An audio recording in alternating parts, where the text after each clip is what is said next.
Print এবং electronic মিডিয়ার সম্মানিত সাংবাদিকবৃন্দ, আপনাদের সবাইকে জানাই আন্তরিক অভিনন্দন ও শুভেচ্ছা।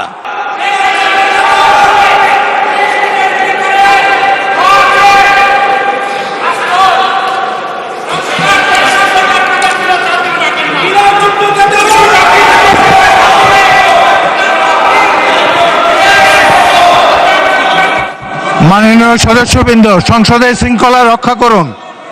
অনুগ্রহ করে নিজের আসনে বসে পড়ুন। রাষ্ট্রীয় ভাষণ শুনুন।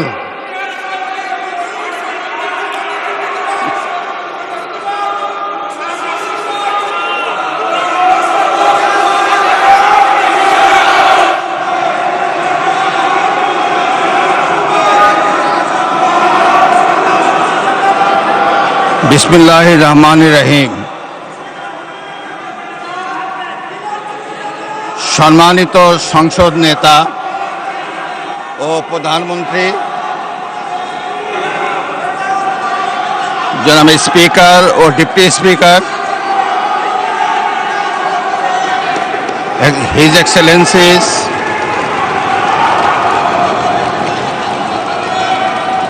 সম্মানিত সংসদ সদস্যবৃন্দ,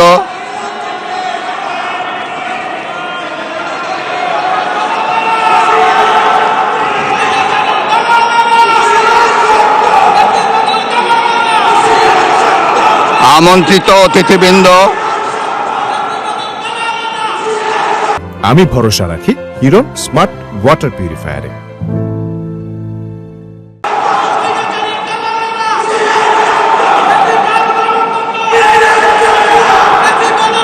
প্রিন্ট এবং ইলেকট্রনিক মিডিয়ার সম্মানিত সাংবাদিকবৃন্দ, আপনাদের সবাইকে জানাই আন্তরিক অভিনন্দন ও শুভেচ্ছা।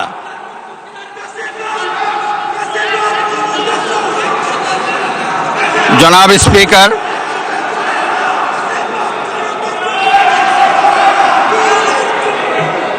ত্রয়োদশ জাতীয় সংসদের এই উদ্বোধনী অধিবেশনে বাংলাদেশের ইতিহাসের এক ঐতিহাসিক মুহূর্ত।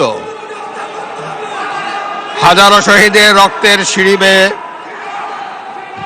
দীর্ঘ ১.৫ দশকের ফ্যাসিবাদী শাসনের অবসানের পর একটি শান্তিপূর্ণ, অবাধ, সুষ্ঠু ও নিরপেক্ষ নির্বাচনের মাধ্যমে নির্বাচিত প্রতিনিধিদের নিয়ে এই মহান জাতীয় সংসদের যাত্রা শুরু হয়েছে। ত্রয়োদশ জাতীয় সংসদ নির্বাচনে অংশগ্রহণকারী সকল রাজনৈতিক দল, আইন শৃঙ্খলা রক্ষাকারী বাহিনী সহ প্রজাতন্ত্রের কর্মচারীদের নিরলস পরিশ্রম এবং নির্বাচনে অংশগ্রহণকারী সকল রাজনৈতিক দল ও ব্যক্তি, আন্তরিক উদ্যোগ এবং সাধারণ জনগণের স্বতঃস্ফূর্ত অংশগ্রহণ গণতন্ত্রের ইতিহাসে একটি উজ্জ্বল দৃষ্টান্ত হয়ে থাকবে। বিএনপির চেয়ারম্যান জনাব তারেক রহমানের নেতৃত্বে বর্তমান জাতীয় সংসদে বিএনপি ও সমমনা দলগুলোর 2/3 বেশি আসনে বিপুল ভোটে জয়লাভ করেছে। জাতীয় সংসদে একটি শক্তিশালী বিরোধী দলের পাশাপাশি কয়েকজন স্বতন্ত্র সদস্য রয়েছেন। আমি এই সংসদে আপনার মাধ্যমে প্রধানমন্ত্রী তারেক রহমান এবং তার নেতৃত্বে গঠিত নতুন সরকারকে আন্তরিক অভিনন্দন জানাচ্ছি।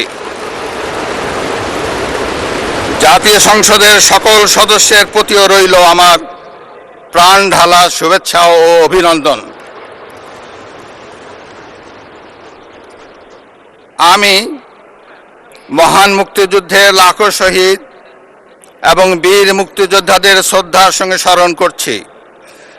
একই সাথে স্মরণ করছি বীরাঙ্গনা মা বোন